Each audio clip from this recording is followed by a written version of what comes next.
भगतसिंगाचं वाक्य आहे. भगतसिंग म्हणतात घर कोई सरकार, भगतसिंगाचं वाक्य आहे घर कोई सरकार देश के युवाओं के सम्मान करती नहीं है. देवा पा भगतसिंग काय म्हणते, घर कोई सरकार देश के युवाओं के हितों के अधिकारों की रक्षा नहीं कर सकती, तो ऐसे सरकार को तबाह कर दो या खत्म कर दो.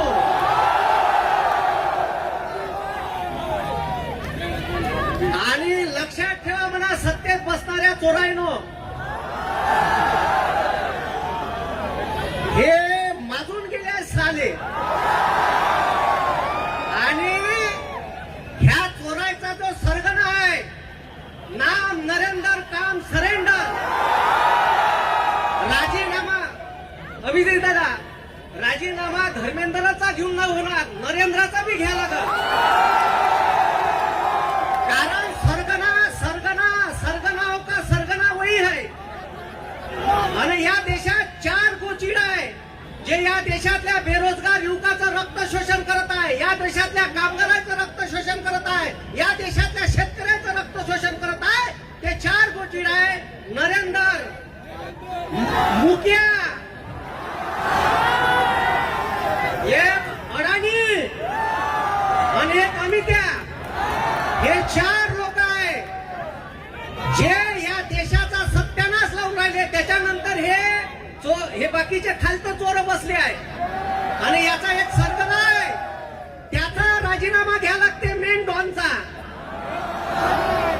नरेंद्रचा राजीनामा घेतल्याशिवाय, कारण का ह्या धर्मेंद्रला जरी हटवलं तरी तिथं ह्या चोरांना बसवल. कारण हे पुरे चोर बसले आहे.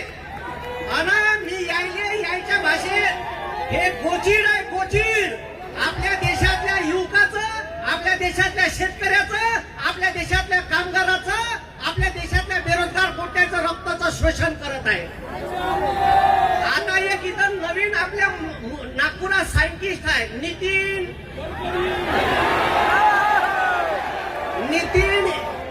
इथेनोस्टाईन, त्याचा बॅनर बनवून आणलाय. तेव्हा तिकडा आहे बॅनर वरत कर रे, ही येते पेट्रोलचे जनक. ते आणलं का रे बॅनर, आण बरं इकडे या, हे रे ते पेट्रोलवालं.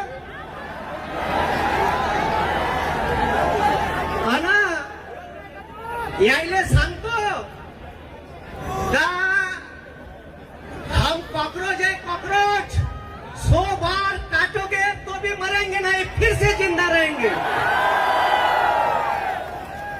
आम्हाला 100 वेळा जरी कापण ना तर आमच्या काळजातून एकच आवाज निघाल, इन्क्लाब जिंदाबाद, भारत माता की, भारत माता की. तेव्हा बनून आणले हे यायच्या पोट्याले मोठं करणं चालू आहे. तुमच्या गाड्या फुक करून बंद पडणार आहे. हम कॉकरोच है, 100 बार काटोगे तो भी जिंदा रहेंगे. भारतातल्या पोट्याचा सत्यानाश करणारा धर्मेंद्र. आम्ही शोलेमध्ये पाहिला होता, शोलेतला धर्मेंद्र कसा होता आणि ह्या पार चोर. आता हेलिकॉप्टरनं पेपर आणून राहिला. पहिलेच केलं असतं तर पहिले कशा उपडत बसला असेल तिकडं.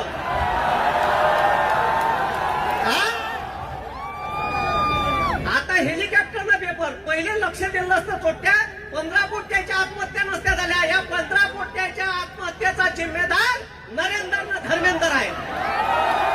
मला या धर्मेंद्रवर गुन्हा दाखल व्हायला पाहिजे. यानं 15 पोरांचे जीव घेतले. व्हायला पाहिजे का नाही व्हायला पाहिजे?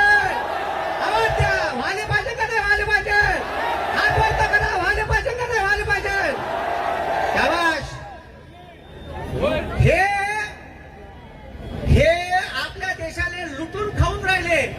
उद्या आपल्यावर कोणती वेळ येईल. आता पुन्हा एक रील आली का युपीएससीचा पेपर एकाच क्लास मध्ये, ठीक आहे, सेट मधले 80 जवळपास प्रश्न आले. म्हणजे आता युपीएससीचा बी पेपर नाही राहिला, नीटचा बी पेपर नाही राहिला. नाव नीट आहे पण अजिबात नीट पेपर होत नाही. अरे बरोबर आहे का? हा, म्हणून ठीक आहे, हे चार गोचिड मधले पहिले 2 गोचिड मोठे बदमाश आहे. आम्हाला साले कॉक्रोच म्हणते. त्या सुप्रीम कोर्टाच्या चीफ जस्टिसला जराशी लाज नाही येत का देशातल्या लोकांना कॉक्रोच म्हणाव? मग आम्ही कॉक्रोच आहे आणि कॉक्रोच का करू शकते हे ताकद आम्ही दाखवून देऊ. आता भारतातल्या प्रत्येक शहरात आंदोलन चालू आहे. थोडस युवकांनी सपोर्ट करा, ट्रॅफिक जाऊ द्या. आपलं आंदोलन शांततापूर्ण आहे, पण आम्ही आले गांधी माहित आहे, आम्हाला भगतसिंग बी माहित आहे. ठीक आहे, आम्ही कायजात ठीक आहे, आम्ही डोक्यात गांधी ठेवतो आणि मनगटात भगतसिंग ठेवतो. आम्ही आमच्या डोक्यात विचार डॉक्टर बाबासाहेब आंबेडकरांचे ठेवतो आणि मनगटात छत्रपतींची तलवार ठेवतो. त्याच्यामुळे आम्हाला यायले नाही. मेनस्ट्रीम मीडियातल्या पत्रकाराले, चीफ जस्टिसच्या ठीक आहे, सुप्रीम कोर्टाच्या न्यायाधीशाले आणि सत्तेत बसणाऱ्या चोरायला किडाला चालतो आणि आम्ही त्या संविधानाचे विचारक आहे, आम्ही त्याला मानणारे आहे. म्हणून लक्षात ठेवा, ठीक आहे, आमची परीक्षा नका घेऊ. आम्ही आता तुमच्यावर इथं ताकद टाकून राहिलो. आमच्या मान सन्मान आणि आमच्या मताचा सन्मान ठेवा, एवढं मी या सत्तेत असणाऱ्या चोरायला सांगतो.